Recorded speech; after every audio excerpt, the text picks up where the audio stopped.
Welcome to the Points News interviews, and thank you for joining us. As the world becomes increasingly complex, it's more important than ever to hear thoughtful perspectives on where we're headed. Today, we're speaking with Dermot Hudson to explore the current political climate in the UK, international conflicts, and the search for long-term peace. Hello, Dermot. Hello, Daria. Thank you for inviting me to this interview. It's good to be here. And I'm really glad that you're here with us today. In your opinion, has the standard of living in the UK declined in recent years? Oh, yes, absolutely. It's getting worse and worse. I mean, the prices are rising all the time. I mean, only yesterday I just got a message from my mobile phone provider saying they were increasing it by 5%.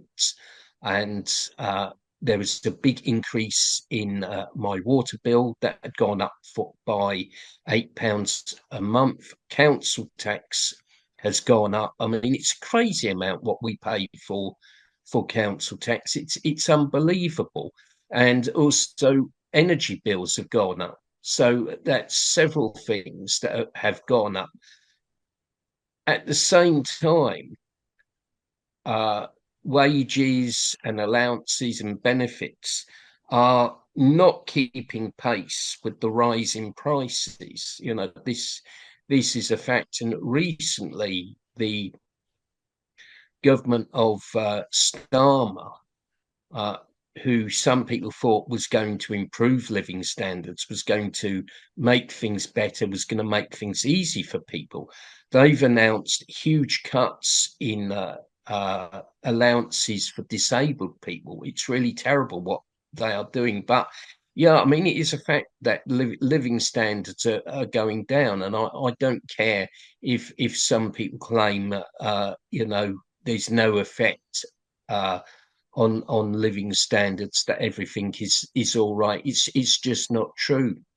It's becoming more and more difficult for people. People are having to cut down on travel. They're having to cut down on food. I mean, I've heard some people say they've only had 2 meals a day. That's really terrible. What do you think are the key factors contributing to this change? Well, I think there's all sorts of factors. I think we live in a so-called market economy, capitalist market economy, and there's no price controls. There's nothing to stop profiteering by the big companies, by the big monopolies, and certainly you can see particularly the energy companies jacking up prices, and they just don't care if it's forcing people's living standards down. I think that's a factor. But also, I think Britain is wasting a lot of money on military expenditure. And Starmer says, that they've got to increase, or they are. It's not that they've got to increase, but he says they are increasing military spending. They're sending more uh, aid to Ukraine. And this is a factor because the UK can't really afford to do that because it was running at a big budget deficit. And uh, the government say they have to solve this problem, which, I suppose that is correct. You can't go on borrowing and borrowing. You can't print money. So something's got to give. But instead of cutting military spending and cutting aid being sent to Ukraine, instead they are cutting the money uh, for the disabled and for the unemployed. It's just disgusting. In my opinion, they should stop sending aid to Ukraine, stop sending military aid, cut down on military expenditure. I mean, Britain does not need overseas military bases. These are very expensive to maintain. I mean, these should go. I mean, if they took these measures, then it would assist in reducing the budgetary deficit. But instead, they're taking it out on the disabled. It's so disgusting and unfair. Yes, they should think about their people. That's not fair. That's not fair. Yes, People are struggling, suffering, and they're feeling the squeeze, I think, from housing to healthcare, and now the that's right. high prices. That's really how people will live. Recently, your prime minister, your prime minister of the UK, made some statements about steel production. What do you what's your thoughts on that crisis? Well, I mean, the government has, I think, very reluctantly been forced to act. They've had to take over the steel plant, uh, from a Chinese company because they were going to close it down. I mean, I think it's very important to keep the steel industry, but I suspect that the measure of the government is a temporary one. It's an interim solution. It's not a long-term solution. I think the whole steel industry should be nationalised. It should be owned by Britain, not by foreign companies. And there should be measures taken to help the steel industry. I think it's very important. In Britain, we've lost too many industries. Years ago, before the Thatcher era, the mining industry, the coal mining industry, employed many people, as did the steel industry. And those two industries are very important. They are heavy industry. They're like the foundation of the economy. But the attacks on them started during the Thatcher era, particularly on the mining industry, which saw many mines closed and whole mining communities devastated. And the idea put forward by Thatcher was that the UK could be a financial hub and not have manufacturing industry, which is totally absurd, and it's led to massive unemployment. So I think they should have the steel industry in state ownership, and it should be expanded to create jobs, but also to provide important materials for industry. Because if we don't produce steel, it means it has to be imported from somewhere else. And to me, it's absolutely crazy to actually import materials or products which you can easily make at home. They can be made in Britain. Obviously, if there is something we don't produce here, then it's common sense to import it. But if we can make it here ourselves, we should do so. And we should create jobs for people, because at the moment you've got unemployment in the UK. You've also got many people in insecure, low-paid jobs in service industries, which often, as I said, very insecure. They're low-paid, often actually have very long hours. I mean, people said that used to say that working in a factory was bad, but at least a factory would have proper conditions, proper rules, and it would be 8 hours a day. Some of these service industries, people can work for 12 hours or 16 hours. It's really, really terrible. Yes, it is. It is terrible. I also would like to hear your perspective on Trump's tariffs? What do Sorry, on I also would like to hear your thoughts on Trump tariffs. the Trump tariffs. Okay. Yeah. Well, I think they're actually a very clumsy measure. Uh, I can understand the reason why he's done it.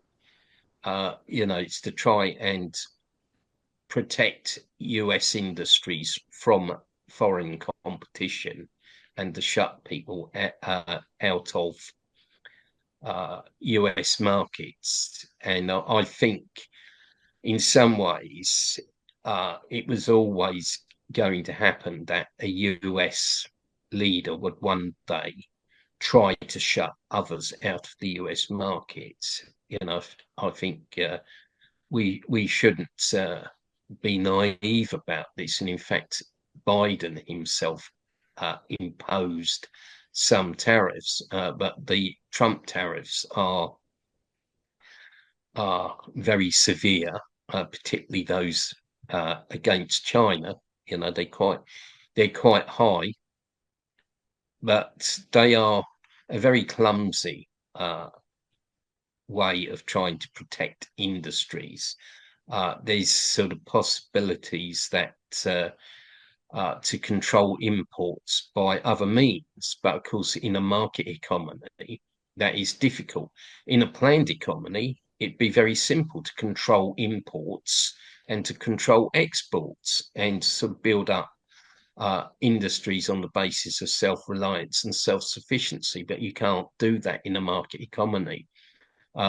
So Trump had to resort to a very sort of last-ditch and extreme measure of imposing tariffs, and they will do, I think, damage to the US in the short term.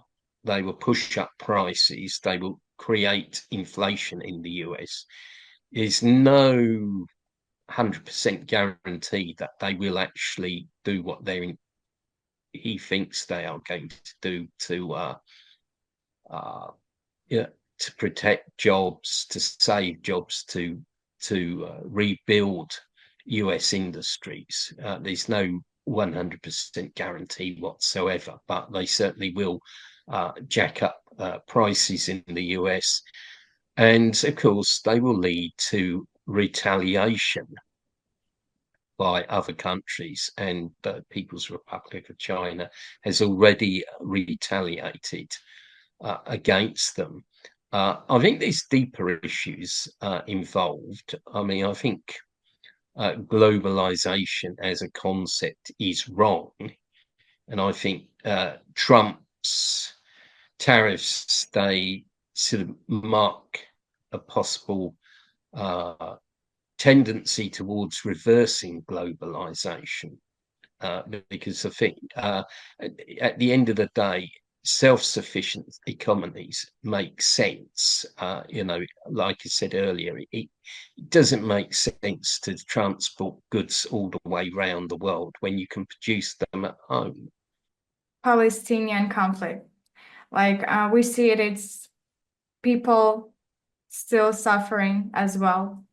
And I feel helpless watching from afar. But I think we can highlight some good words here, what real action might look like. What do you believe could be done to help bring an end to the violence in Palestine? Well, I think very simply stop supporting Israel, stop enabling Israel, because at the end of the day, Israel is a puppet state. The strings are pulled by the US and other Western countries. If they stop supplying weapons to Israel, and if they also stopped investing in Israel and stopped selling Israeli goods in Western markets, that would, I think, bring an end toward to Israel's oppression of the Palestinian people. And also, I think more international solidarity is important. I think it's important we carry on the campaign to expose Israeli crimes. I think that's the most important. That's the second important thing that we can do. It's clear that lasting peace won't come without serious international effort. What about two-state solution? What do you think about it? Well, the two-state solution has been advocated for a long time. Uh, but the problem is that Israel's always expanded beyond its borders. So, I mean, I would be sort of a bit pessimistic about a two-state solution. But of course, you could probably the best solution would be an independent and secular Palestine, but of course it would have to guarantee the rights of Jewish people. It would have to be a secular state. It couldn't be a religious state. That could be one solution, but I think with a two-state solution, there would be a lot of effort needed to make it work. And so far on what we've seen, on the evidence we've seen, it doesn't. It looks as if it would be very difficult for it to work. But if support for Israel was ended, perhaps that would be an incentive for the leaders of Israel to live in peace with their neighbours and to recognise the rights of others in the region instead of continual aggression against them. I think that's a good point. From your perspective, is the UK currently on the right track politically, socially, and economically? If not, yeah, I know it's it's a tough question a little bit. But yeah, we know that it's not. But what areas do you think require the most urgent change? Well, that's a big question. There's, I think, so many areas need changing. There's all sorts of different problems. As I say, I don't think we are on track at all, socially or politically or economically, and it's hard to know where to start. I think solving immediate problems like living standards, like prices going up, should be an important priority. Housing as well. I mean, this is a desperate situation. I've seen sort of homeless people on the streets. House prices and rates are absolutely crazy. They are out of this world. So I think that also should be an important priority. I think politically, Britain needs to de-link itself from the US. It needs to be independent of the US. We need an independent foreign policy. We need to send US troops and bases home. We need true British independence. We also need independence from the European Union, which is another reactionary imperialist bloc. And socially, I think it is, it's a very depressing situation in Britain. We've seen massive, I think, decline in society, in educational levels, in morality. You've got a lumpen proletariat in Britain, which is expanding in numbers. You've got rampant crime. So I think these issues should be addressed as well. But I think the number one priority should be living standards and housing. Definitely. I'm sure that's the basic needs for a human being, right? And that's the important things that should be organized in the correct way. And my final question for today: do you believe global conflicts can ever truly be resolved, or is that still just a dream for anti-war activists around the world? Well, I think that's a very important question, and I think it's right that you leave it to last. There's several ways of looking at it. I think just hoping for an end to global conflict is naive, in fact, can be counterproductive.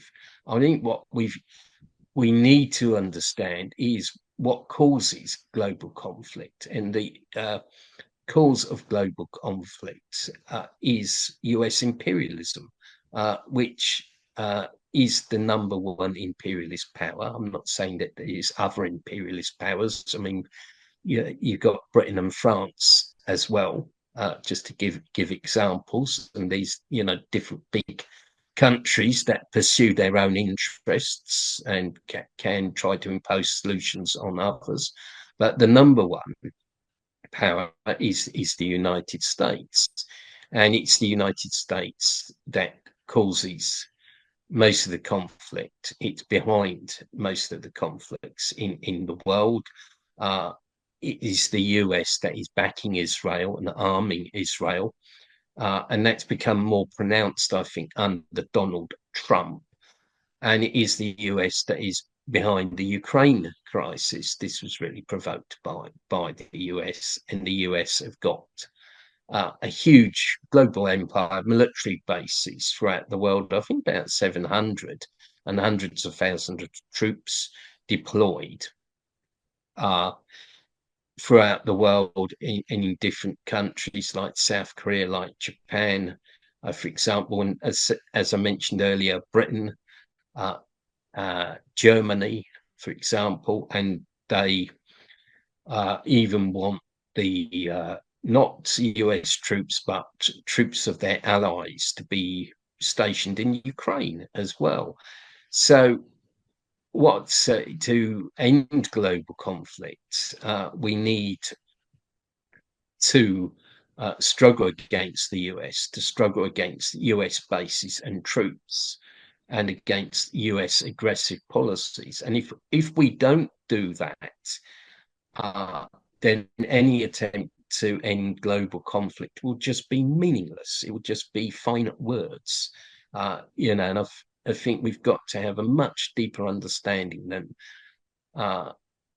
we've had for a long time about the role of the US and the reactionary role of US imperialism. It's something I think that the peace movement has got to understand, because I think the peace movement and anti-war movement do not really understand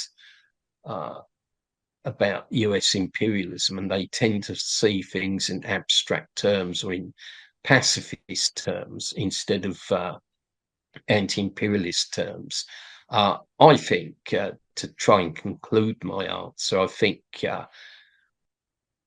without a deeper understanding, without increasing actions against the US, and without more international solidarity, that global conflict will continue, and in fact may even get worse. But if there is a sort of reorientation towards challenging US imperialism and fighting for independence and fighting against US bases, then there is a far better chance to end global conflict and to move towards world peace. Thank you. That's a really good perspective, because you won't hear these kind of perspectives on mainstream media. And it is important to talk about steps toward peace. And I think people should stand together and move toward peace and fight, of course. Thank you, Dermot. That was a really great Well, interview. thank you very much. Yes, it's been great to be here. Thank you.